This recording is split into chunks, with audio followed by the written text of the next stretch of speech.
Good evening, everyone. Today is Wednesday, September 10th, 2025, and this is Gloucester School Committee meeting at the Gloucester High School Library.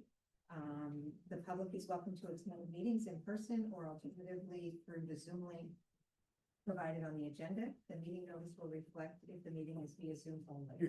As amendments to the open meeting law allow, the school committee may continue to hold meetings remotely.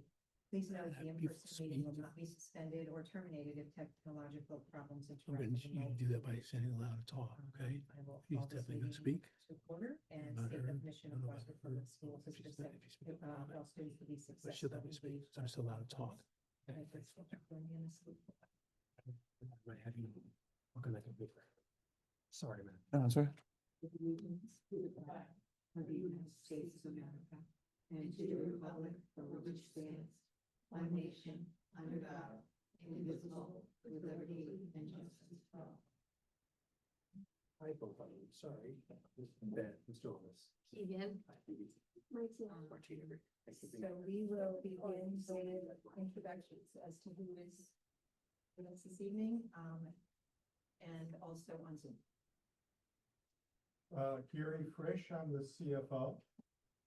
Amy Cosmello, Assistant Superintendent. And Loma Superintendent. Jerry McKean, School Committee. Laura Leeson, School Committee. Kathy Clancy, School Committee. Keegan Jewell, Executive Vice President. Martina Crackgiolo, Executive Board President. Cody Marshall, Finance Director. Others on Zoom. Keith. Hi, Keith Minio, School Committee. Bill Melvin, School Committee. Great. First item of business is oral communications. If anybody would like to speak to the school committee, you may do so now. And we have 2 people in attendance. I have to put my glasses on because forgetting old is hard. My name is Andrea Liakis. I live at 28A Witham Street.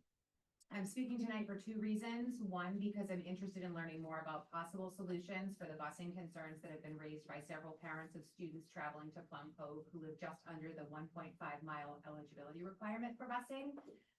The important aspect in this particular equation is not necessarily the distance, but the overall safety concerns. My second issue is also related to busing, but it deals with O'Malley Middle School.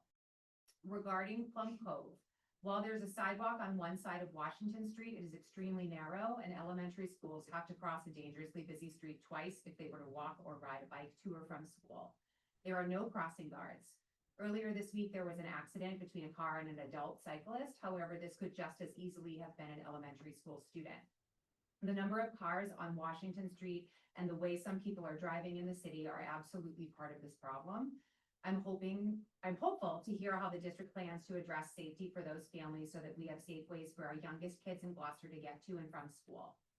In terms of O'Malley, for the 2024 to 2025 school year, it appears that a late bus opportunity, either the 3:30 or 4:15 p.m., or in some cases both options, were canceled approximately 50 times based on a search of my text notifications.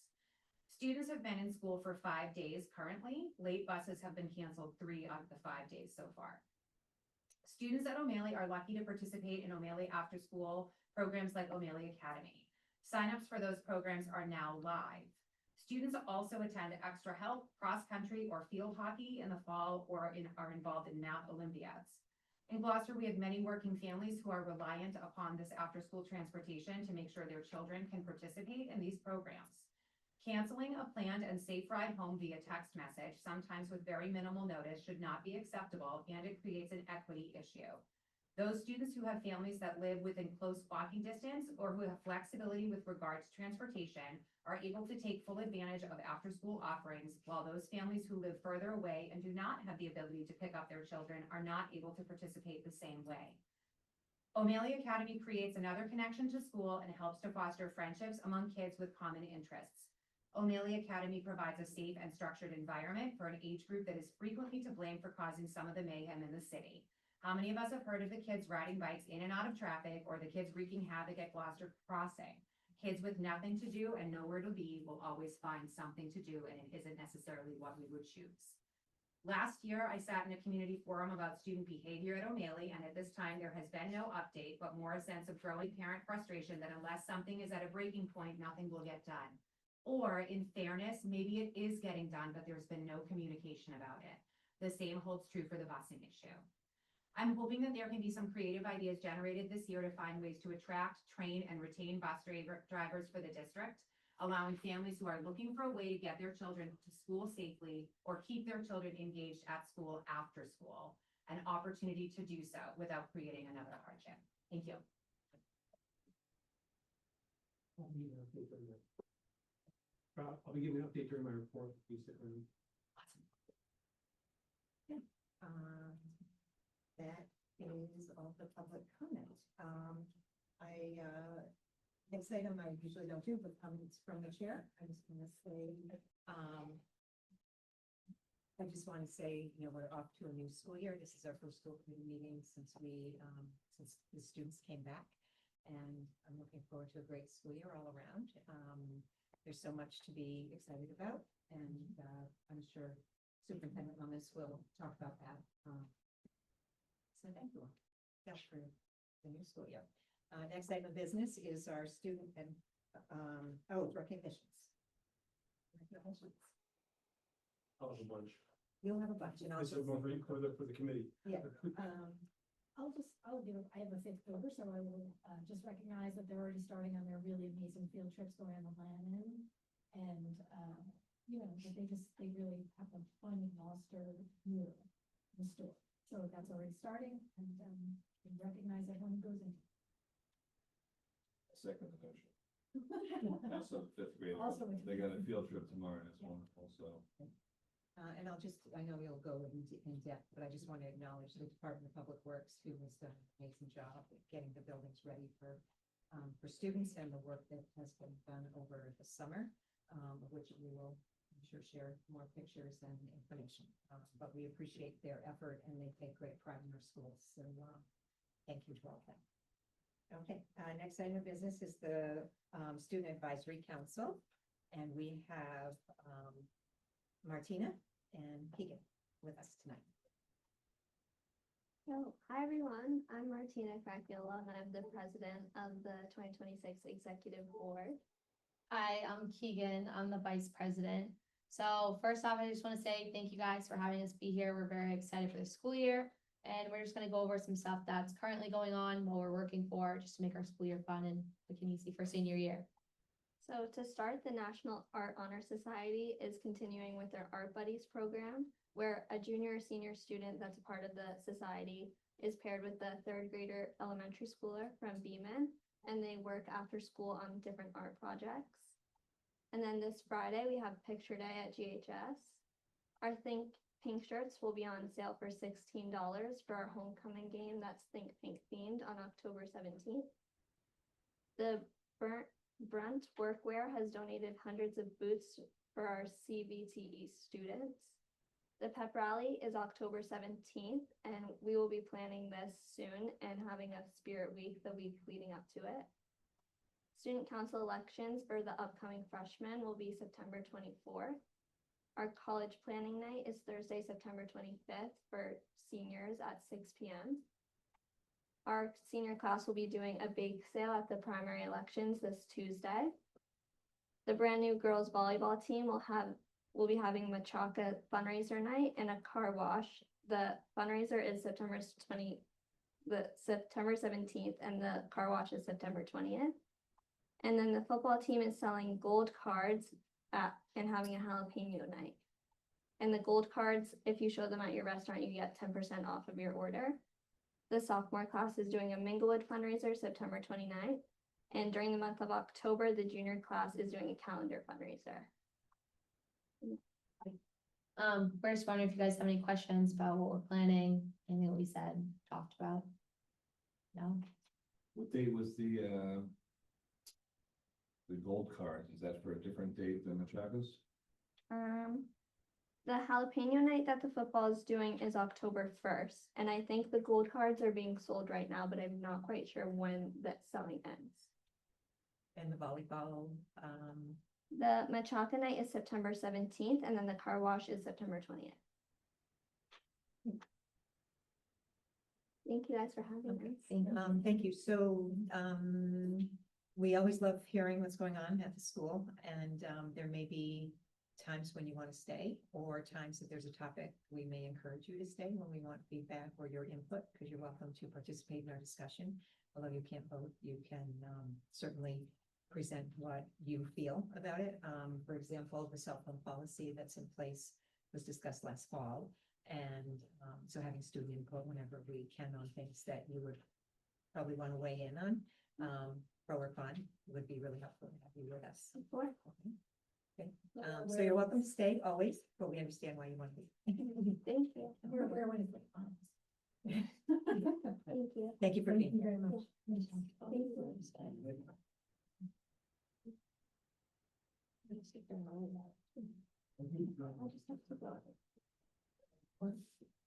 Yeah. Next item of business is the consent agenda. Anybody have any items they would like to remove from the consent agenda? I move that we accept the consent agenda as presented. Okay, moved and seconded. We need a roll call vote, so I will do that. I'll start online with, Keith Minio. Yes.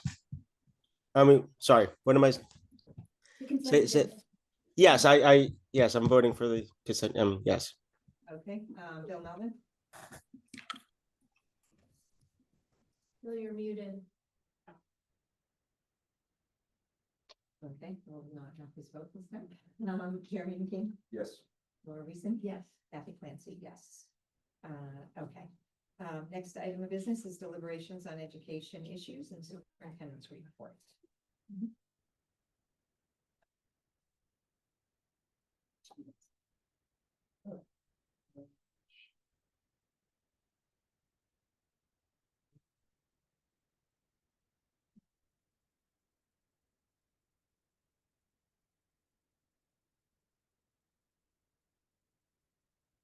All right, You're right back yeah, tonight. no, we're down a person, very important person, just Debbie Lisi. I know. So we are rallying it all, it's all hands I know. on tech tonight, so we'll all get. So, great, very exciting tonight, first school committee meeting since school started. Not even a week ago, last Thursday for students, a little more than a week for staff. So last Tuesday, as we said, with all public schools, every day matters. Everybody belongs. And every student learns. So off to a great start, as folks said, really great start this year, a lot of positivity, and focusing on purpose and just a real different feel all across the board. I'll share some of that. And it started, last Tuesday, last Tuesday. Hard to imagine that last Monday was Labor Day. It seems like longer than that. But anyway, we started this year with 2 staff work days before the start of the school year. That's not been done in Gloucester for quite some time. Pretty common in other districts. This new requirement for the second day to be done at school, at the workplace, was negotiated, included in the new collective bargaining agreements. We've had typically 1 day, and that 1 day in the past tried to get way too many things done. And so it's very hard, very frantic for teachers and staff and leaders. And also was anxiety produced. Things have shifted quite a bit, and it's a testament to the work done to make this in the agreement. So we have day 1 was September 2nd. This day is organized and directed by school administrators. It started off with a full staff convocation and a mailing. We do that every year. It's not different this year. My remarks, we had Kathy Clancy speak, the mayor speak, GTA President Rachel Rex speak, I spoke. And my remarks were really focused on 3 things: gratitude, being thankful for all that is great and wonderful in our schools and all in our colleagues and our staff and families and students. Positivity, how do we build and continue a real positive moment here in our schools, and then purpose. How do we move forward with common purpose to make sure our schools are doing right by our students, improving academic learning, deepening student learning, and really engaging students in a deep way every day. That day is always had union meetings for a short time, and then this year, what happened was then everyone goes to their various schools and workplaces. And there were a variety of things that happened across the schools, different things, different places, but here are some examples of them. 1, setting clear expectations for the year ahead, that sort of thing in a variety of areas. Professional learning and or support in these areas, multilingual learner education, co-teaching, safety care training for the preschool staff, and also work on our new data platform. Many of the schools worked on identifying a common purpose and or a portion of a learner, really coming together about what's their common purpose to drive them throughout the year. Just special education program staff. I think pretty much all met with special education director Mike Jarvis and their teams of program staff. Okay, that wasn't a big meeting; that was individual team meetings. I think he was able to get to all the program staff. Team building across the school staff always, and welcome back, and also part meetings. Really productive day. And really, what having a second day really allowed both days, but really this day to be very successful. Okay, because teachers then on the staff then on the second day had, it was a self-directed work day. They could do whatever they wanted in terms of getting ready for the school year. They made those choices, and that's could be creating schedules for special education students, mandatory trainings they're obligated to do every year. It could be classroom setup, review of IEPs or 504s, meeting special education colleagues, or preparation with any colleague they chose. Okay, and preparing with their paraprofessionals as well. And those are just ideas, suggestions, guidance from our principals or idea, but folks can really do anything. And those two combined really help people be set up for be ready to start in a way that was sort of less frantic than in the past. So really had both days had a positive impact on the third day, which was I'm missing the photo here, unfortunately. Supposed to be from East Veterans. I have those photos. I didn't put them in. But anyway, this is just one example. I want to show some photos from the staff work. The two staff work. This is at O'Malley. I believe they're working on their common purpose there, which is great. But they were all folks take more photos of students than they do of staff. So it's kind of hard to get some photos here. I'll get into the first day in a moment, but this happened before school. Just Elisa Nagra from the Council on Aging reached out to our Brian LaFado, athletic director, and the golf team came through with just great support on creating their sort of senior council, the picnic sponsored by Council on Aging, setting it up, breaking it down. And Elisa Nagra could not have been more effusive with her praise and appreciation for our athletes, our student athletes, specifically the golf team, and helping out. So they were really, as you can see, she's, just thought they were amazing. Coach Quinn, thank you to him. Thank you, Brian LaFada. Really thought that the students were amazing and really helped them set up and then and be ready soon. So appreciate the athletes helping out. Here's some first day photos. These are actually from today because the preschool and kindergarten start today fully. So a couple of kids happy there on their first day of preschool. Excellent.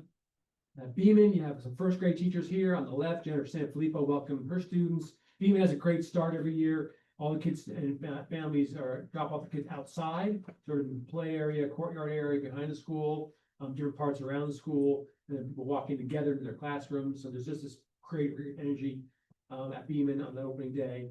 Folks remember it was a beautiful sunny day for all of us.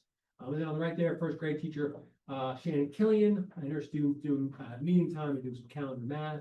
I believe that's on the second day of school. Great for them. Just great teachers there. East Veterans on the left, sort of family and friends there on the left. And then here, the East Veterans, their families and staff and students congregating in the back on or near the playground. And they organize themselves to walk in for the first day. They get all their students in. Similar to other elementary schools, all their students see their teachers outside, line up there, organize there, so they all walk in together to the classroom. And it's a great starting tradition for our elementary schools. I usually there are tons and tons of smiles on the first day always, and people seeing each other for the first time since the last school year, or just happy to be there. There's excitement and nervousness, and there always are some tears. But this year I only saw one set of tears. It happened to be a small student, East Veterans. You weren't looking at the parents. Well, I was actually, it was, but so they hold it in pretty well usually. Not always, but they were. But yeah, one set of tears, just a small little guy here from East Veterans. But at Plum Cove, you see there Sarah Black with her first grade classroom. Welcome there on day one. On the left, on the right, sorry. As always, kids playing on the playground, which happens every single day, just about, concerning the weather. Let's Plum Cove, here's West Parish, West Parish has really, cemented the big sign approach. They have it in so many ways, so many different times. I believe this is PTO sponsored, supported. And of course, and there on the left-hand side are the students again, lining up, meeting their teachers, organizing before they walk into school there. So, again, there's that beautiful day. This happens too on the first day. This is the first lost and found item of the year. Eric. You'll notice the time, 8:32 a.m. I'm sorry, I had it wrong, 9:02 a.m. It actually was just after. Yeah, that was the first lost and found item. I saw it placed there and I thought I'd take a picture. There you go, it happens. And O'Malley had a great start as well, a lot of positivity and a lot of, staff really working together on routines and expectations, students and how they work and how they walk around the building and work in the building.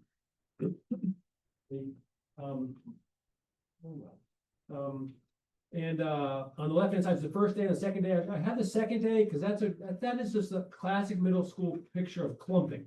Okay, what am I clumping? And middle school students just sort of like, they group together. They group together, they move together, bump into each other a lot, very physical age, but that's so you can see the clumps there on the right. On the left, a little less clumping because their teachers are helping them organize, so again, before they walk into school as well. That's a fun day. So, but again, just want to really focus on O'Malley here, just really appreciate the staff. They're building on the work they did in the springtime, about routines and consistency, expectations and clarity. As folks know, we now have the assistant principals staying with starting this year, staying with their classes, their grades, to build up that sort of community and consistency in how the adults work together.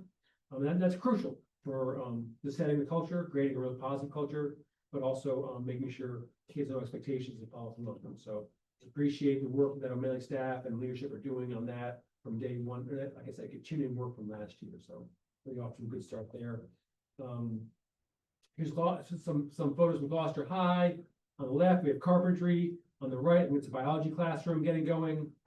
So right down to work at the high school. On the left, that's medical assistant classroom with kids in it, with students in it. Those are ninth graders in the exploratory program. So that is officially launched, which is no small feat. And at the opening convocation, I did a shout out to Brenda Waslick, Stephen Abel, and Bob Devlin, our Folk Tech director or instructors, were all very instrumental in working on and then also working with students to get the facility up and running and things launched. So we're very excited to have a fifth program and then all our exploratory program operating.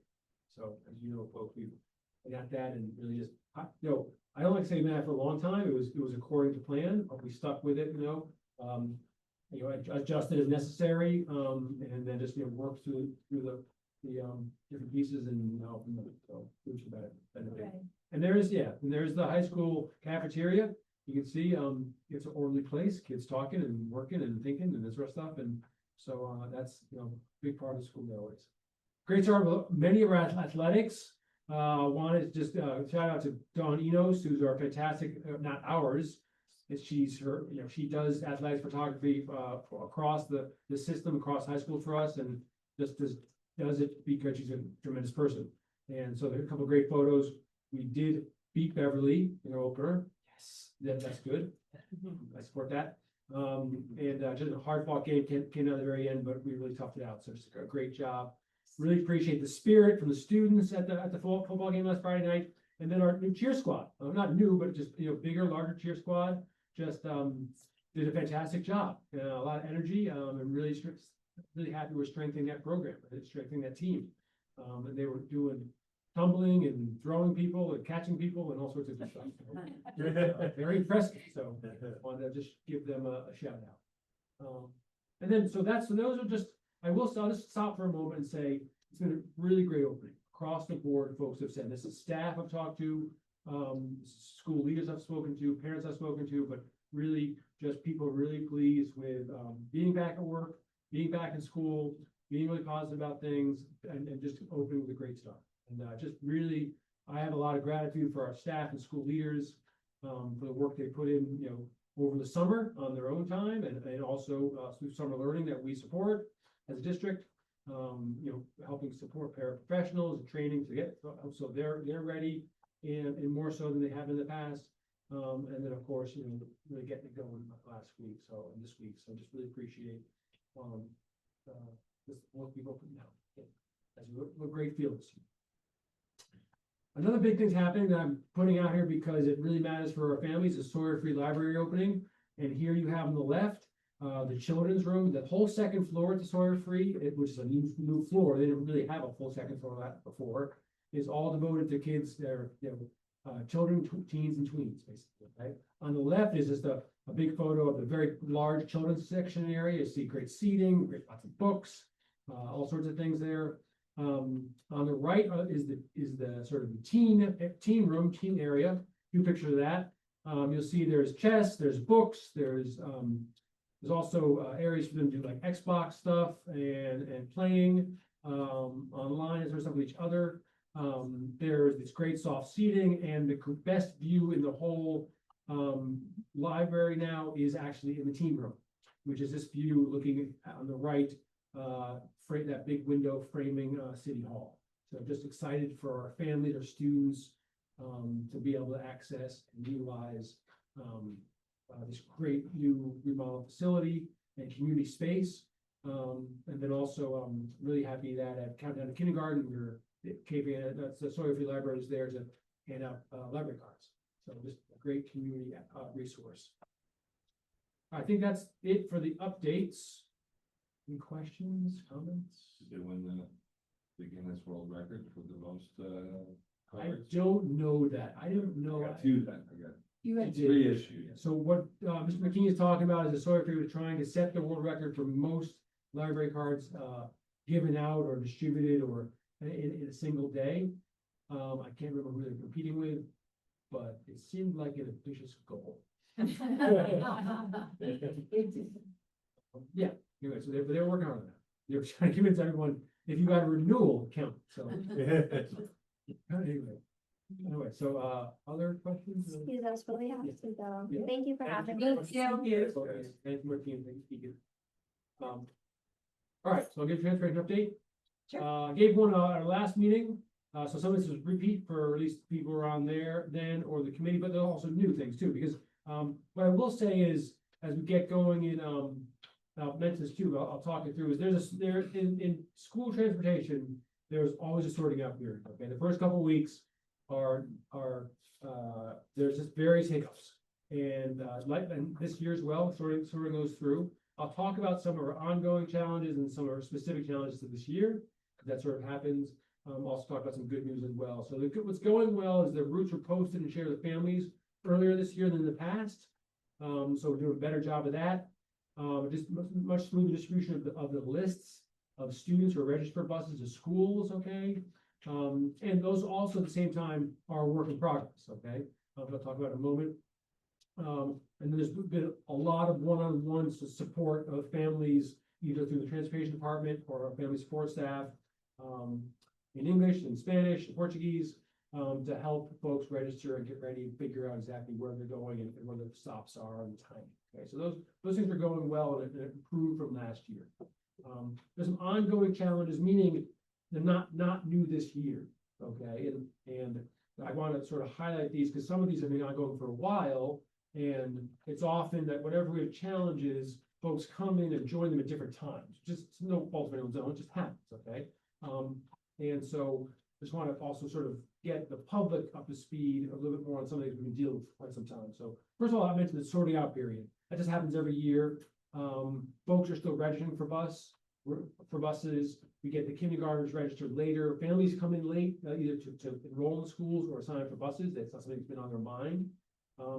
It actually is typical that traffic is heavier this time of year, okay, compared to later in the school year. That would be compared to the summertime, okay? And actually, the Blooming Bridge is more of a problem this time of year than it is later, okay? And one specific bus is having problems with it, okay? So those are things that just happen in this time of year specifically, okay? And part of that is just, still working with families to make sure that they're registered for the buses and enrolled in school basically, okay? So that affects numbers, okay? We have ongoing driver shortage. This has been going on since COVID, it's 5+ years now. It's not a Gloucester specific thing. Something I shared 2 weeks ago and share again is that we continue to have this pattern of gaining a driver or two and losing a driver. Okay, that's happened again this summer. Okay, we gained, I think, 1 or 2 drivers last year and lost them over the summer. Okay, that is impact, causing some of the challenges we're happening are specific to this year round. Okay. That ongoing driver shortage means that we'll continue to do anything we did last year, consolidating routes when drivers are absent for whatever reason. Okay, it will impact field trips on occasion and maybe sometimes frequently. And it means we've been trying to add a route on the Maplewood Avenue area to East Veterans for years. Folks have been advocating for that for at least 2 years, if not more. Okay, and we're still unable to do that. Okay, something we had as a goal. We thought we were getting closer to that. We're not there yet. I'll talk more about that in a moment. Yeah. Just, I mean, do we have any sense of why we need these drivers, like, why the cycle? Yeah, it's a combination of things. One is competition, so folks have left for others, okay, other places or other type of transportation work. That's one of the reasons. Also, we have some of the challenges just in terms of just it's a job that, you know, just is lending itself to more turnover. You know, but we're I think we have some ideas on internally how we can, you know, fix and, you know, and work on. So we'll continue to do that, you know, in terms of management support, that sort of thing. Management and support of staff. So those are a couple areas that we need to. Yeah, just because we did raise the salary, we read, you know, to be more in line with local districts, other surrounding districts, so that was meant to. So we've raised the salaries, we have an incentive for drivers to, you know, and you know, for, you know, hiring, you know, for referral, that sort of stuff. And that's been in place. We advertise quite a bit. We're actually never stop advertising. I've had a banner out there at the YMCA for a while now. But again, you know, really open to any ideas, any help. You know, often it always happens that, you know, there are more people in the community to that can pass the word than us alone. So getting the word out helps a ton. Yeah. And that's but again, I'm not saying we have it all figured out and all doing it right in terms of advertising, marketing, recruiting, that sort of stuff. But it's a challenging job. It's a challenging job to fill at this point. It really is. And it really is, I will say, and really important for going further is I want to really communicate that as I get into the challenges that we're facing specifically right now, I really care deeply and I'm working on so many ways, working really hard on kids getting safely to school and home. Okay, like that's where they might be headed. That's something we really care a ton about. Right? And also really care about the access to the O'Malley Academy and opportunities for middle school students. It's something that we've been working really hard to support over the years. I'll describe some of the issues that are making both making O'Malley challenging as well this year and last specifically. But those are things we really care. And we're not going to take them lightly and continue to work hard on them. We get into some of the specific challenges. O'Malley isn't on here, but add also that a lot of our bus drivers have been with us for quite a while, and after the pandemic, it was hard to recruit new bus drivers, and there were at least a couple that wanted to retire but stayed continuing driving for a couple of years. So when you hire new ones, then they eventually retire, because that was their opportunity. Yes. So you can't begrudge them for retiring. They gave us their all. So it's just one of those jobs that it has to fit with somebody's schedule and desire of that 2 parts of the day. Yeah. So I'll talk about 3 challenges around that are specific: special education buses, Plum Cove, and O'Malley Academy. Special education bus, losing that one driver has impacted special education buses the most. It's resulted in longer runs, which have so far led to some of the buses arriving late, some of the special education buses arriving late to school. Okay, our other buses are doing quite well, especially for Sunday evening. But special education is where we're having a challenge. Okay, So I've been working with Lori Francis, on these issues, really sort of, directly, including looking at routes, looking at that sort of stuff. We are working, on splitting one of those special education routes into two, and that would positively impact two schools, because what people may not know is that, a bus and a bus driver will have, typically have a O'Malley run, and then one of the early elementary schools, and then West Parish as well. And not everyone has that, but a number of them do. So we're looking and expecting to do that in the next few school days, okay? But really, and that will actually, like I said, impact two of the elementary schools. This route's having it's really challenging now to get there on time. So that's something that we're gonna definitely be doing. Plum Cove, so in communication, a number of families, you heard tonight, but also emails that go to school committee and myself. From a small, I want to say a small number of families, so 5 or 6 families or so at this point. And about the bus stops that were eliminated from Plum Cove a year ago, okay? Those bus routes are within 1.5 miles. That is the policy of the school committee, in terms of providing transportation. I do want to remind folks that's more, I guess, generous, for lack of a better word, than the state expectation, which is 2.0 miles. Okay, that's K through 8 at least. Okay, the stops in question are along Washington Street. They're closer than this. Okay, we eliminated them last year because the buses on Plum Cove were too full.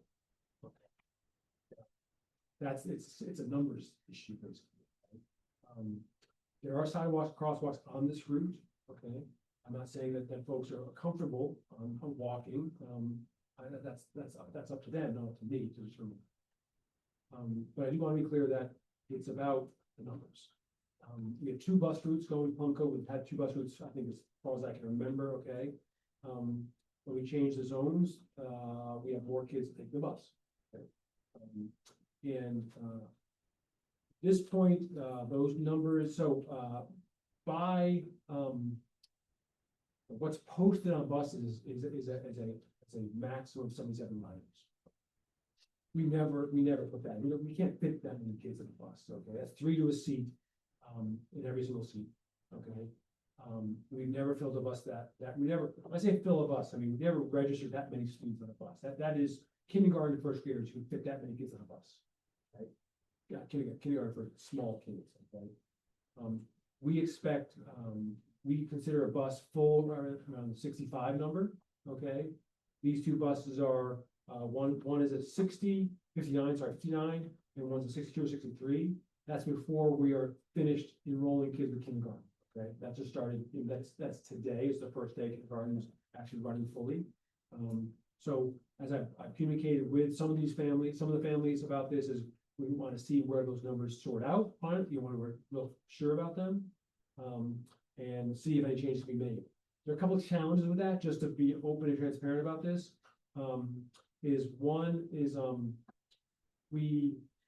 We consider a bus full by the kids who are registered and enrolled for that bus. And the reason for that is we can't register more kids than the bus can possibly hold. And I don't mean the 77 number, I mean the actual number of 65. We haven't gone above 65 in I don't know how long, for a long time. Because we can't have it that, because some, on different days, some families decide the kids are sick or absent, okay, so they're not on the bus. Families may decide to drive them for whatever reason or pick them up for whatever reason. It's up to a family to do that, okay? We can't have it where we have too many kids registered for a bus, because if that bus is full and there are no seats, and they get to a later bus stop that's on the route, and there are more kids there, we can't at that point leave those kids hanging. The families are expecting the bus. They have made plans for that bus to be there. You can't actually, build in, we can't build in excess. You can't allow for that. Okay, that's frustrating for families. They see a bus that isn't quite full from their estimation, because this happened last year, at Plum Cove, and it's happened before also in the Maplewood area as well. And so I understand that frustration. But I just want to help the committee and the public understand that there's some limitations we have on how there's some practices we follow that may not make sense to a family that's really struggling with getting to school, but it's something that we need to consistently do, because we can't, there's no way to do it otherwise at this point, right? I will, once we finalize numbers, I will meet with families and open to ideas and, and considerations, and I really want to think this through. You know, neither Lori, Francis, the director, or myself, so we have all the answers, okay? But really, in this way, it's about, other concerns in terms of, can this be, there's a part of the policy, the school committee's policy on transportation, where if it's a safety issue, then we can allow for buses coming, shorter than 1.5 miles, okay? In this situation, we only do that twice in the district. One is a longstanding one of kids crossing 128 at the 128 and Eastern Avenue. Got that right? That specific intersection. And then that's been in existence, that exception has been in existence since veteran school was there, so for a number of years. And the other one is along 133, I think it's West Parish, there are no sidewalks. Okay. And those are two exceptions we've been operating on for a number of years. So again, in contact with families, we'll reach out to them again once I mentioned in an email to some folks just yesterday saying, we need to get this week sorted, see where we are, and then I'll reach out to them and that's helpful. And we can talk this through and see if there are any other ideas we can come up. Okay. We pause there. See other questions from the committee. See folks online. Yeah, just, so I understand that once this all. We just want to see Keith. Yeah, Keith's coming. Good. So Go ahead. I understand that once you get the kindergarten numbers, we'll have. Yeah, we can know those numbers, right? Yeah. But when you talk about, like, from some of the emails that we've seen, it looks like some of these are small kids, like these are little kids. And I understand the sort of hesitation to go to the 7-7, right, because the kids won't fit. But just, again, this is something you'll look at with Lori and with the families. But if it's those stops that are closer to Plum Cove, then it's, then it's those kids, if they're little, right, squeezing in for the last mile to school, right? I'm just wondering, I understand it's not an exception you want to make because when they get bigger, there won't be room, right? Or what if they have a sibling? Right, no, I understand, I understand. Communicate. Which is a I know. real thing. I know it is. Yeah. I'm just saying, the safety concerns are increasing in the district and, obviously it's the smallest kids who are having the biggest trouble. So just as, as we look through this, and I'm not gonna come up with the answer now, but maybe they squeeze in. Yeah. So I hear that the idea of squeezing folks in, and I think it's, it's reasonable, right? And this is something we came up with at Maple as well, which is there are about 25 students that this covers. How do we decide which ones are and which ones aren't?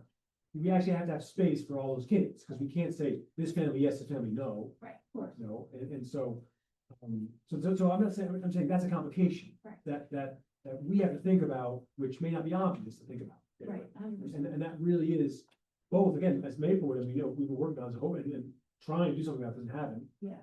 It's very much the same situation, concerns about safety, concerns about, the walk, concerns about, sidewalks or not, that sort of stuff, in Maplewood area, the Golden East veterans, and then, it's similar, it's different landscape, different part of the city, Right. very similar. So it's and we've run up against that too, like if we, only have some kids in bus stops. Right. So that's not, so need more ideas, Yeah, no, I'm not, I'm sure it's not a brilliant idea, so it's not, it's not like I'm coming up with something no one's thought of, but just ask. Keith? Yeah, hi. I want the public to understand that, this is a concern, I think, for a lot of us on the school, probably everyone on the school committee, the safety issues. I myself have small children. I can't imagine, what you guys must be going through. And it's not an easy solution either. And so I have a harebrained idea, and it's probably wishful thinking, but is there any way, as a temporary basis, we could tie in a relationship with the CADA system, perhaps having like somebody like a bus monitor on a bus for an elementary school to ride with the elementary students. You know, we do this with the high school, of course, they're older, but I'm just trying to think out of the box if there's any other way to alleviate this problem, especially on like Washington Street, if there's already CADA running that way. You know, I don't thoughts? know. Yeah, I don't know. You know, you mentioned the obvious thing that comes up is, monitoring. You can't, I don't know the details, but my inclination is that you can't have, and you suggest this, you can't have students young people unsupervised on CADA buses, right? We're responsible for them. These buses, because they're so full, do have monitors. We have very few monitors. Most of them are on special education runs. These are, I think, might be the only two elementary runs, large buses that we have monitors on. That is because of the size and to manage and support and sort of stuff. So those monitors, of course, take up a seat, a part of a seat at least. But yeah, thank you, Keith. In the meantime, everybody, you hear about traffic concerns more and more, people driving faster. I think mentioning to the police chief, Chief Connolly, that we would love better enforcement in this area of, significant concern. Just even their presence in the morning might be helpful. Because, he can help some of those concerns by kind of changing community behavior as well, which I think makes a benefit. All of them. We talked about O'Malley, and I'll just, I won't, not maybe because no text here to read what I'm saying, but so just found out this year's issue, I think yesterday or before. This, I'm gonna get into the weeds of the collective bargaining, because that's really what's affecting this, okay? Any after school runs are considered extra work by definition in the contract that we've agreed to with the Teamsters, right? So they're not part of a typical, daily run. Okay, never have been.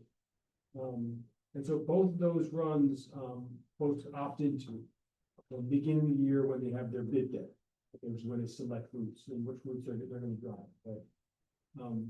And so at this point, 2 drivers have signed up for the 3:30 runs. So we have from O'Malley for after school at O'Malley, okay, Monday through Friday, there was a 3:30 run. We start with 3:30, okay, and that's been signed up for. We have dedicated drivers to do that, okay.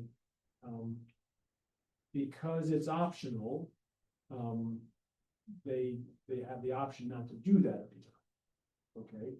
So no, let me say this one. If they're sick or absent that day, we have to find a replacement, and that's hard to do. So they're obligated to do that run, they sign up for it, okay? But if they're sick, or if those 2 drivers are out for whatever reason, we're trying to solicit folks to pick it up, okay? That's hit or miss, okay? Nobody signed up last year or this year for 415, the 415 buses. So last year they did, okay? The 2 drivers who were doing the 3:30 run chose sometimes to I don't want to characterize that, okay, to do the 415, sometimes not, but that's up to them. By our contract, it's up to them. They have a choice because no one bid on those runs, 14 months, okay. The same thing as this year. Same thing. So this year's the same thing. Nobody chose or bid on the 415 runs, so we are up to posting them every day, in advance, not the morning every day, posting them in advance and seeing if folks sign up for them to do them. That's likely to happen this year, we believe. What's listening? To have fewer, we believe fewer of them will be chosen. Okay, to do 415. So then, should we eliminate Black Bus? I mean, Yes. I get those emails, I get those Yeah. happens too. Right. Yeah. Are the 415, so is 3:30 is O'Malley Academy, are the 415 O'Malley Academy programs running longer, or are they for these sports programs? Both and yes. Yeah. Okay. What I mean by that is, So long. so O'Malley Academy on site at O'Malley is Monday, Wednesday, Thursday. the Tuesday programs are offsite. Okay, and they're part of the run, the after, the regular school day run. Right. They're included in that. Right, right. And Friday, no, Elementary Academy doesn't run on Friday. Okay, So the late bus on Friday is for? just at 3:31. For what? For after school work, after school, detention, after school, anything after happening after school, related, that's sort of teacher driven, school driven, that sort of stuff. Okay, but because, and that the run is done, the 3:30 run is put out there Monday through Friday. Yeah, athletics as well. Sorry, you mentioned athletics on different days, that sort of stuff. I just didn't skip. So, yeah, so, other questions before I say what we're thinking of trying to work on and what we. Well, just as a kid, as a person that's a kid Yeah. there, who takes the K to bus to school because they don't qualify for the bus. Yep. Could the K to buses, I mean, I don't know their K to routes, obviously. Yeah. But the K to buses, they're not always on time and et cetera, et cetera. And I know they're crowded, but they could potentially be a way for kids on those later buses to. I mean, because middle school kids do take K. Yeah, that's right. And it also, I believe, they don't need the bus pass this year. So, Yeah, okay, great. Yeah, something that, when Director Francis and I working on this morning, that I didn't come out, that's helpful. We can look at that.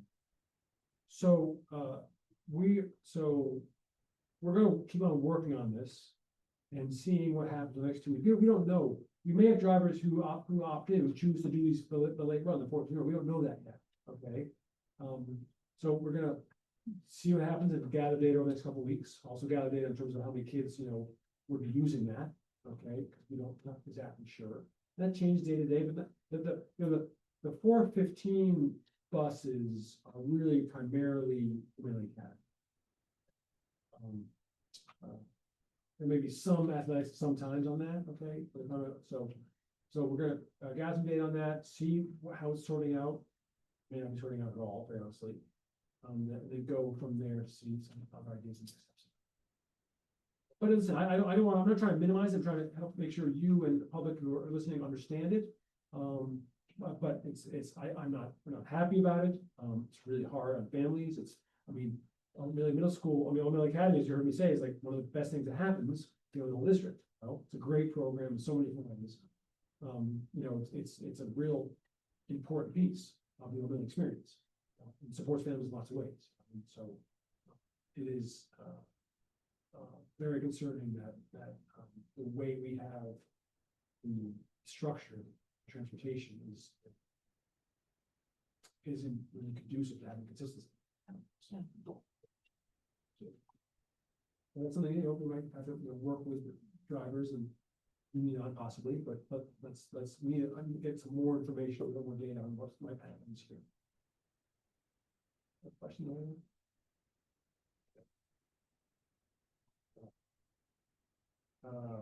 I'm gonna go, and so just one last thing, so when on special education bus, there's some families who are very specifically affected by this, okay? And also Plum Cove, and now O'Malley Academy as well, so in touch either through the school or through my office or transportation, with those families and in touch with them and kind of continue to work with them to see what we can sort it out. And we need the community to help spreading the word about needing bus drivers. Yeah, that's, and yes, and then just so folks know, so again, yes, please, yes, please, yes, please. It's still, and also another thing that the committee did, this is a few years ago, I think my first year here is we changed it so that we are, paying bus drivers while we train them. Okay, that hadn't happened before. It doesn't happen in lots of places, okay? We get them fully trained, from nothing. We're paying them the whole time. It's a 6 to 8 month process, so it's not like it happens, and it's a real investment both for the person and also for the employee of also the district. can I ask you just one more question? What about the pathways bus drivers? Like, So what, well, what about? is there any way, I don't know how many runs the pathways bus drivers have, but I see the pathways. So they're trained people already. I'm just wondering if there's a way to find out if there's any space and if they would want extra money, to work for Gloucester Public Schools. they're in the same, they're in the same neighborhoods a lot. I'm not saying same buses, I'm saying they just may be another pool of trained bus drivers who might have, I don't know the pathway schedule, I know. No, you're not saying poach them, I'll be clear, you're not saying you're not allowed to poach them, I'm not saying that, your idea is can we combine with them in some way? I'm saying if they, If they have a schedule that allows them to right, then. take on a route. Yeah. I'm not saying poach them. No, I know, I want to be, I didn't think you were, so I want to be clear that you Well, were. I see those Yeah, yeah. bus drivers and every day, and they're driving Yeah, yellow yeah. buses, and they're trained, and they're present, so Yeah, well, yeah, good, yeah. That's helpful, thank you. All right, let me move on to whatever's next here. Oh, summer, this is great, summer capital projects, maintenance repair, so our update from the summer. And just a couple of things, so one thing, I can't express the level of work and effort that goes into making sure our schools are ready from the end of the school year to the beginning of the school year, and this slide does no justice to it, okay, but I'll try, okay? It really doesn't. There's cleaning, stripping, and buffing of all the floors. I mean, all the floors of all the schools, okay? Now, the asterisk here is that in the new schools, okay, they've got different, marmoleum, different, surfaces that Better don't, flooring. better flooring in so many ways, okay? They don't require stripping and buffing, that's why you have asterisks there. But still, at least 5 schools or 4 schools still require all of that. I'll show some photos in a second. I think they're very nice and shiny. But that alone means moving all their furniture out of all the classrooms and then back into the classroom. Even at the newer schools, East Veterans and West Parish, they're cleaning the floors, so they still got to move it. So this is a ton of movement stuff, okay? Washing windows, windowsills, bathrooms, common areas, okay, painting and repairs are happening. All the things in the first 2 bullets and more of, cleaning that I can't capture, and moving things are, DPW school custodians and other custodians who help out. The painting repairs are other DPW workers, okay, for the most part, right? And at the same time, they're managing this around, say, East Veterans, mainly in, the high school, around summer school that's going on, okay, other activities in the building. And especially at the high school this year, ongoing capital projects. So there was flooring, there were a whole bunch of projects which I'll talk about. And one of the concerns that John Christopher at Bonesy, who's the head custodian here, going into what was a short summer, really concerned about could his crew do as good a job as they normally do with the regular stuff, considering all the things that are going on. School, summer school, but also the capital projects. And he's reported that his crew here, school custodian crew, led by Bonesy, did a fantastic job. He's so pleased with them. He's got really high standards and he was concerned about it, but he's really pleased with how the efforts there. So that just goes to say this group and the people they represent and support. So just a huge thank you to them. So this is J.D. Curley, Operations Project Manager for DPW, new to this position last year. It's actually a new position that has helped our work with DPW hugely.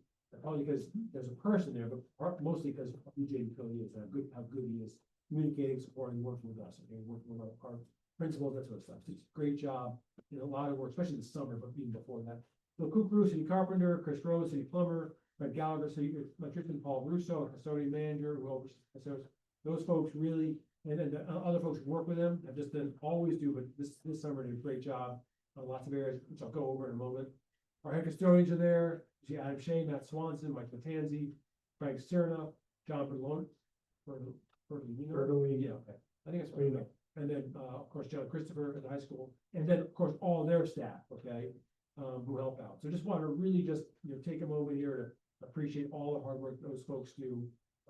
That's, typical, the sort of repair and maintenance, but also these things, which, so for example, J.D. Curley has been hugely helpful on these programs and working on these, supporting these, and helping the project manager on the low tech program updates.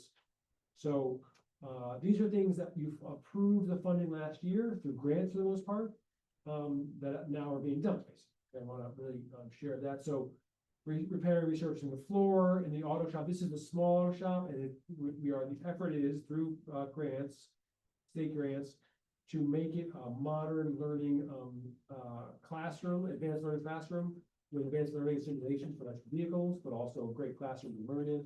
It has been a sort of broken down, half utilized auto shop, sort of used for classroom space, okay? got new epoxy floors being put in.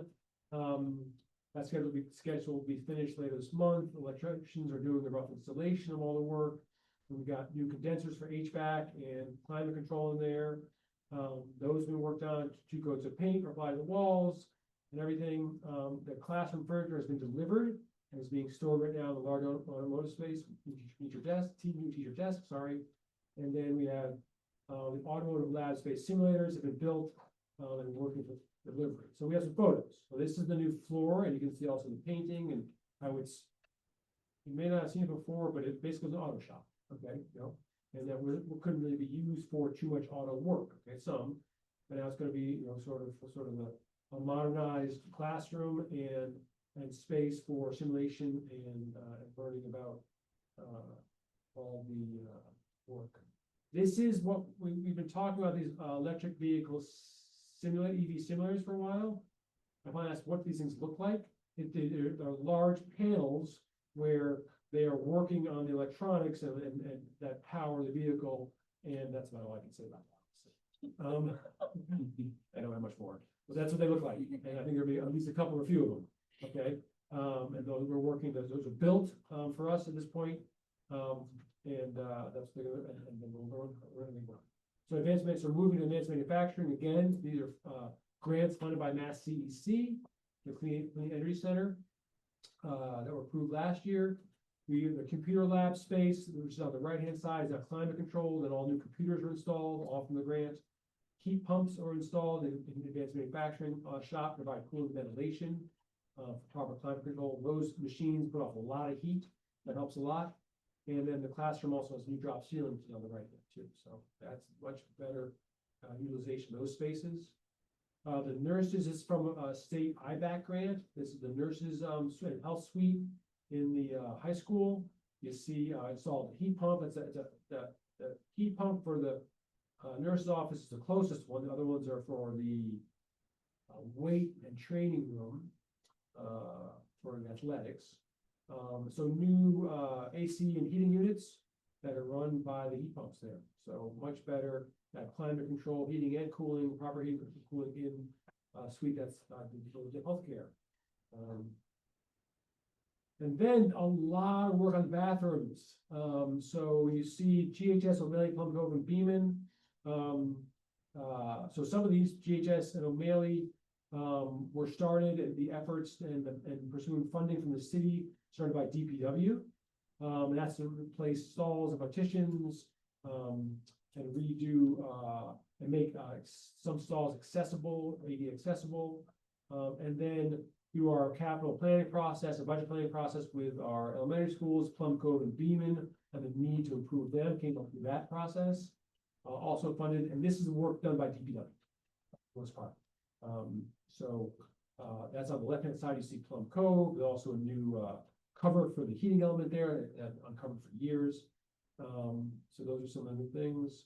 And then there's also flooring at many schools. So O'Malley, so for 4 bathrooms at O'Malley, new flooring and new stalls as well. You see that's, and then also at GHS in the locker rooms and showers, new floors in the bathrooms there for girls and boys, and the shower floors.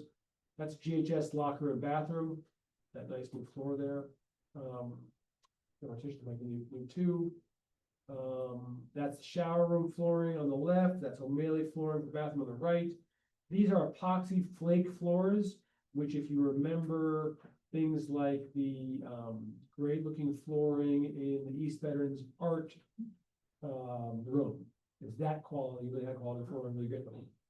And you can pick some colors. So I think we mostly picked maroon flakes. Also blue too. So there's that. More flooring at the high school. This is another really help. So this is funded by the city of Gloucester. This is something that DPW pursued 2 springs ago to get flooring, but because of materials, we had to delay it. From summer 24 to summer 25. All the stairwells and landings are being redone with rubber flooring. Most of them are done. I'll get to the what hasn't done yet in a moment. And that's the main hallway there, leading from the main entrance past the main office and guidance suite. Great mural, CGS graduates. So you see the flooring, that's a Mongolian flooring, which is similar to what we've done in all the new school and in West Parish and East Veterans. The athletic hallways, ground floor, second floor outside the field house, all brand new. I think that's Memoriam, and then the stairwells are all rubber. Stairwells and stairwell landing, all rubber. That's all the stairwells in the school, including the landings out here, just by the athletic, complex. So there's some photos of what it looks like, great photos. Same material that were used on East Veterans, stairwells. More photos. They're having some challenges. It's not been an easy project this summer, okay, been some hiccups, mostly a real challenge with the contractor. That includes, even though they had a year delay, not having sufficient materials, okay, very frustrating. Also materials were cut incorrectly, so additional materials had been ordered, okay. They not staffed the project as promised, so they could not complete it, by the end of August, even though we had the schedule and that they had the time to do that, if staffed properly, okay? This means that these are, flooring has to you need some, it's not like a one day thing, okay? You gotta close down those stairwells. They've gotta be, resurfaced and then installed and then cured and sort of stuff, so, it's about a week-long process, so they will return to December break to complete. I think I had this correct, the short stairwells in leading up from the old entrance, there are 4 steps in each. And then I think also by CDT as well. Those 2 areas. Oh, and I think also then the sort of viewing areas, second floor viewing areas, look over the fifth house as well. So what it's a good we're happy where we are and that we're doing it. DPW is leading it, thanks to them. Not satisfied with the contract. I think that's the full update, so that's a lot. So, Yeah, that's I good. really appreciate it, the leadership on this. This reminds me of the O'Malley windows. You're right, Yeah, we contracted it. Right. Yeah, totally. so where are we on O'Malley windows? Oh, complete, all done, All done, okay. complete, sorry, substantial completion. Final invoices are being tallied and then will be paid.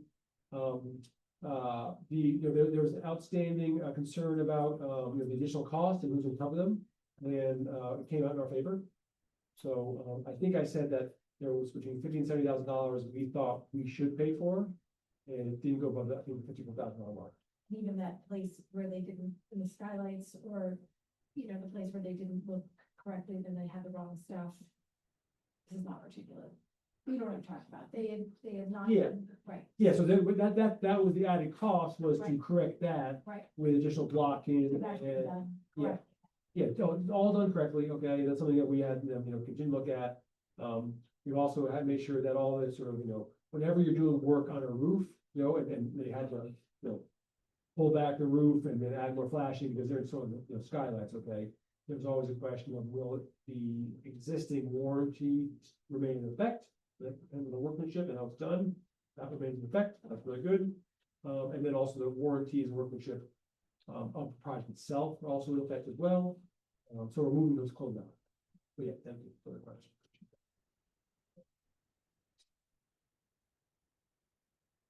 Other questions about extensive work done?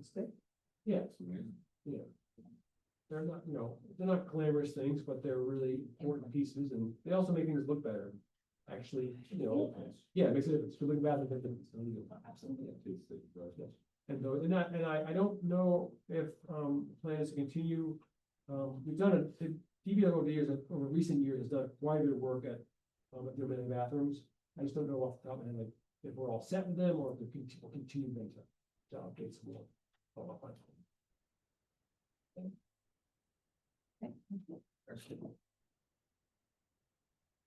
All right, we have one more important piece.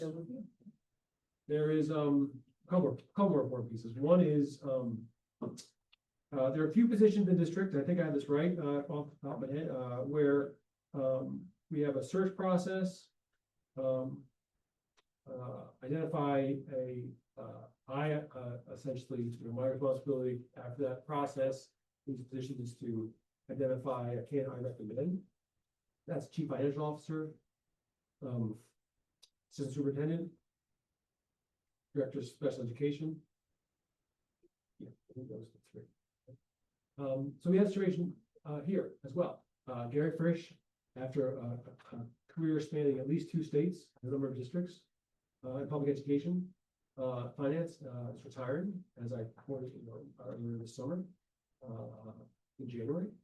And we've had to do a search for a process for a new CFO. And had a committee, that included, one school committee member, Melissa Texera, myself, Dave Pasquarello, Roberta Eason, and Connor McCorkle, who's the city treasurer, CFO. Really important to have someone for the city, because we do so much work for the city, obviously, on finances and budget. And we are working as well, if not better than ever before with the city, and have for a few years now, and want to continue that. So really important to have Connor on that, also Melissa as well in the school. So it is my absolute pleasure to recommend Cody Marshall, who is tonight to be the Chief Financial Officer for the Gloucester Public Schools. You can clap for that.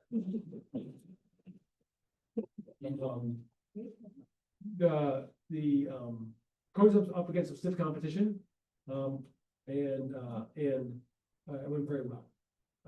Cody is a rare school finance person who brings really high quality and excellent technical chops, and also really brings great interpersonal relationships and the notion of building a team. And so he's been with us for, I don't remember, 5, 6, 7 years. Okay, a couple of roles, director of finance as he is now, but also working on the IT team as well. Took a couple of years away from the finance work, and I'm glad he came back to it. But he still helps with IT, as you saw tonight. But that work in IT, also he spoke very articulately about just how it's helped him, think about systems, teams and this sort of stuff. And so anyway, just really appreciate his integrity, his attention to detail, and the way he works with folks. And I deeply believe, and our committee believes that he's going to be in good hands going forward over many years with Cody as Chief Financial Officer. So I am officially recommending his appointment to the school committee. We were able to vote on that. I'm welcome to ask Cody some questions. Well, I'm going to also Okay. follow that with Melissa Texera was on the search committee, on the interview committee, and she wrote, We don't mention any of the candidates by name. Nope. Okay, good. and so she wrote something up because she is away, but she felt very passionately about the choice of Cody. So she put some things in writing. So I will read hers. I had the opportunity to interview Cody for the position of Chief Financial Officer. Cody Marshall brings a strong background in municipal finance, proven understanding of Gloucester's financial systems, UNIS, and a deep commitment to our schools and community. As a current Gloucester employee, he has consistently demonstrated loyalty and dedication to supporting the educational mission of our district. Connor McCorkle, City of Gloucester Treasurer, also a member of the interview team, confirmed to me that Cody has established strong working relationships with city government, including City Auditor Kenny Costa. Cody has earned the trust of the Gloucester Public Schools financial business office employees and is well respected for his level-headed collaborative approach. His experience with financial reporting, compliance with Massachusetts laws, and his collaborative working approach with current CFO Gary Frisch, where he often suggests recommendations to budget and finance subcommittee meetings, reflects both his expertise and reliability. In addition to his financial education, certifications, and knowledge, Cody has significant experience with technology, data systems, and process improvement. His openness to learning, coupled with his thoughtful analysis and practical problem-solving skills, position him to enhance the efficacy and transparency of our financial operations. Based on Cody's qualifications, proven track record, and commitment to Gloucester Public Schools, without reservation, I recommend that the school committee approve Cody Marshall for the position of Chief Financial Officer. Respectfully submitted, Melissa Texera. So, does anybody have a question, comments? I'll let You go first. Yeah, I mean, I'm terribly impressed, so glad to welcome you on as CFO. It's wonderful, 7 years of service and, 9 years of work since college, right? Yeah. You've worked, what's the work in IT? What was that? I was a systems analyst. Okay. Yeah, but really, you do it all no matter what kind of job you have there. Right, yeah. Yeah, I worked very closely with the assistant director and ensuring stability and progress in all the systems we have in place today that help me really build foundations to how I approach even financial goals. So, Excellent. Yeah. Excellent. Don't have any questions. I'm just thrilled. I've seen how you work. I've experienced your detail, your, attention to detail and your camaraderie and congeniality. And I just am very excited about this. thank you. It's important when we can, it doesn't on vacation, but, to promote from within, and build the team from within, and it helps in so many ways, in terms of help us keep momentum going. The learning curve is much less, it's always steep when everyone steps up. We'll make sure we have support for Cody on that, but it's a great, I appreciate when we can, and we have what I can to do it. It's, in this case, it's absolutely where I can. I will also follow with my comments. I mean, my background is finance, so I, and as chair of BNF for, quite some years have had, and not recently, but, Melissa is the chair of BNF. Had the opportunity to work with Cody when he was first at the district, and I'm just so impressed with his knowledge and his analytical, attention. A lot of people can know numbers and how they add and everything, but to think about what it means to the business that you're doing numbers for or finance for, is a different mindset, which adds the value of strategic value, to a position of finance, which I have always valued. And Cody has brought that from the start, made recommendations. He works very closely with people in the department. He knows all of their jobs, can step in, knowing everything from the ground up helps you be a better manager. And I think Gary has done an excellent job bringing Cody along and empowering him with more and more responsibilities such that he is ready for this next step in his career. I think one of the most disappointed people when you went to IT was me. I was really happy when we went to come back to finance. Me too. Yes. And I agree with Ben. Our job as employers is to develop people and to bring them along and to provide that path for advancement. And when they are ready, and there is an opportunity, that is where we should be looking first, because they have grown with our district, and I have continued faith that he will continue to grow, and will lead our district in the financial area as well as the business side of being CFO, in a terrific and very professional way. So I'm delighted that one, he wanted this next step, and two, that the search committee has recommended. So that said, I would like to make a motion that we approve the superintendent's recommendation for chief financial officer, Cody Marshall. Second. Moved and seconded. Roll call. Any more discussion? Okay, roll call vote. Keith Minio, Yes. Bill Melvin, Yes. Jeremy McKee, Yes. Laura Wilson, Kathy Clancy, yes. Okay, unanimously and enthusiastically approved. Congratulations. Excited for the opportunity. And I believe you are a Gloucester High School graduate. I am. That's really, Yeah, wow. top of everything. Yeah. Yep. Excellent. Awesome. just remember the process from here, so your vote authorizes me to negotiate a contract with Cody, but that's what we'll do next. And then, Gary is, in place, into January. But obviously with Cody stepping up, we'll do a search for director of finance position. Hoping to have, essentially Cody in place, and, in December, basically. I mean, obviously, these two will work on a transition, and continue to work on transition. It's all transition from here forward, in a sense.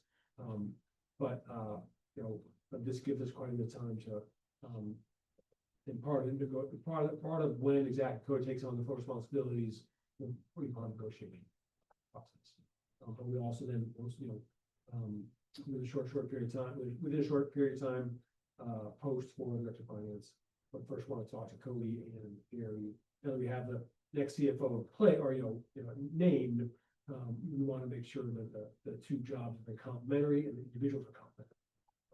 In terms of building a team. So I'll take a little bit of time to figure out what we're looking for in director of finance, and then we'll pursue that. Great. Thank you. Oh, wait, Keith's. So, I just something quick. I didn't realize that Cody was in the room. I can't see him on the camera. Just maybe other people want to say hello to him. I saw the hand. Okay. I thought I joined the meeting. What? You're right next to Gary and he can't quite see you. See you? Yeah.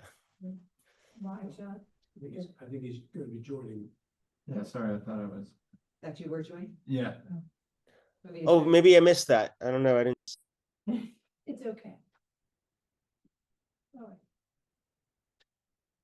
all right, Keith, did you want to make any comments about Cody, or you're good? I would like to say congratulations, and I'm looking forward to new horizons for your future, and collaborating with you. It'd be great. Likewise. Thank you so much. Yeah, congrats. Okay, so one more piece of business from me tonight. It's been a real honor and privilege to be the superintendent of Boston of this great city. And it's something that is a highlight of my professional career. And at the same time, after much thought, personal reflection with my family, I'm announcing tonight that this is going to be my last school year as superintendent. It is something that I'm not taking lightly ever from day one to work, and just the same way, don't take this decision lightly. A very hard decision for me, personally and professionally. Gloucester is a place I've grown to love. It's our home. Will continue to be our home. And I'm really devoted to it. It has a way of doing it to people. Some for many generations, some of us who are very new. So I'm really proud of the significant accomplishment we've done together. When I say we, I mean we. I mean our staff, our families, our students, school committee, our leadership team, our school leaders. What everyone knows, I hope, and needs to know is that it takes all of us from different roles and perspectives to really make the place operate. I'll just go through a few things that I just consider real highlights. Navigate the first year of COVID together in a way that very few school systems did. Being in school more than almost every school district in the Commonwealth. We made really important strides in instruction. New curriculum at the elementary school in terms of English literacy. New at for the first time in many years at O'Malley for math and English.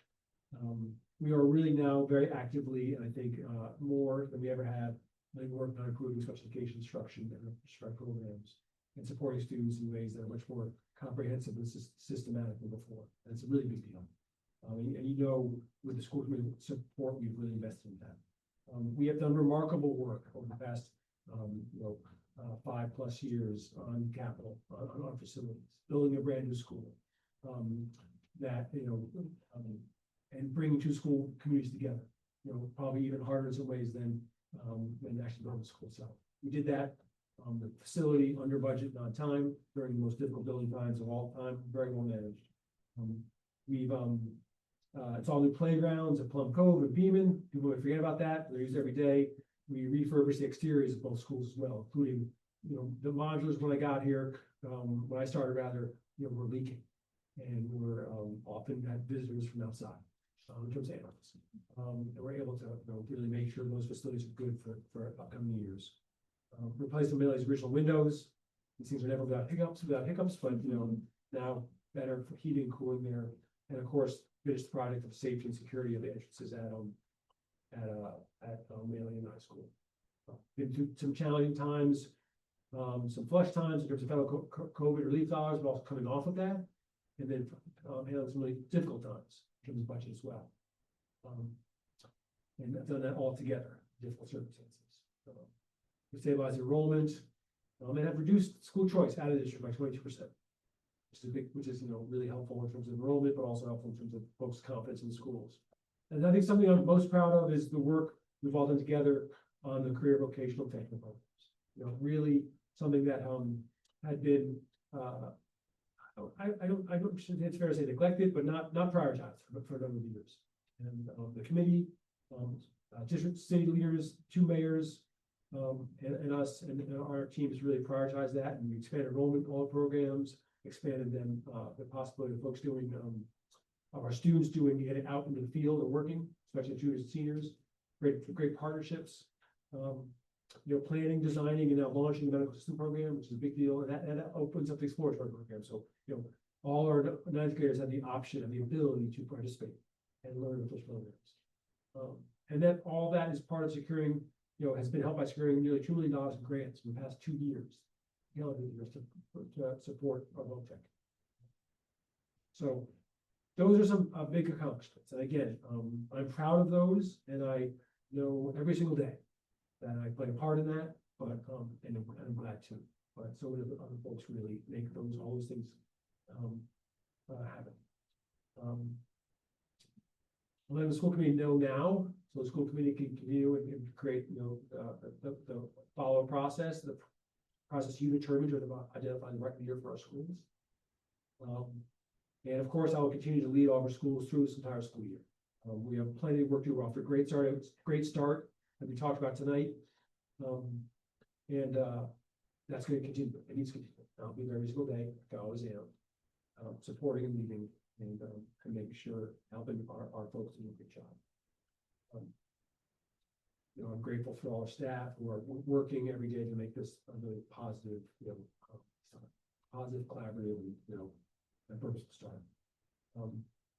So I'll just read this. The thing, while there are many paths ahead for me professionally, I'm positive I'll always look at my time as a superintendent of the Gloucester Public Schools as one of the high points of my professional life and career. It's been the most rewarding, challenging, and fulfilling job of my life. And there's just no second place. But for now, we have really important work to do this year. And as I like to say, got to make sure that every day matters, every student belongs, and every student learns. So, sorry for any surprises comes with it. There is some significant surprise, but among folks, I was able to tell our leadership team this afternoon in person. I'll send a message to our staff today and prepare them tomorrow. We work with you in terms of the details that we do.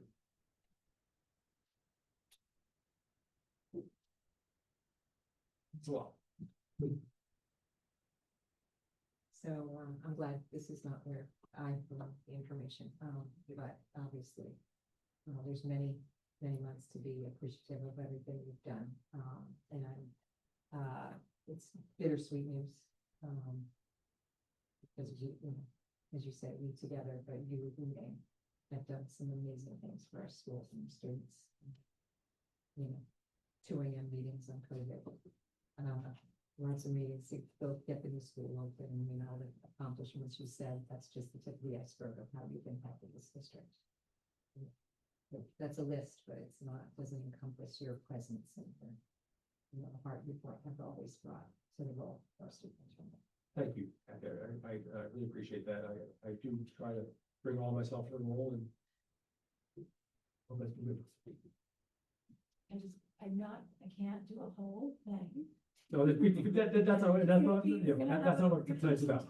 Just, I was learning this, but it's still quite striking how you say it, right? Oh, yeah.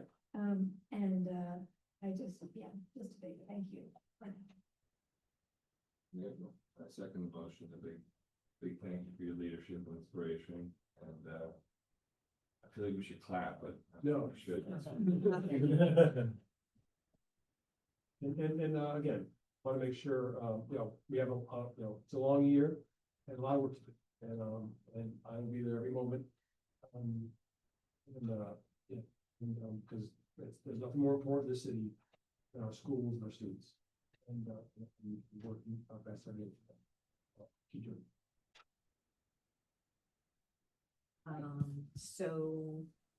I've spoken with Alicia Mallon from our field director at our field representative from Massachusetts Association of School Committees.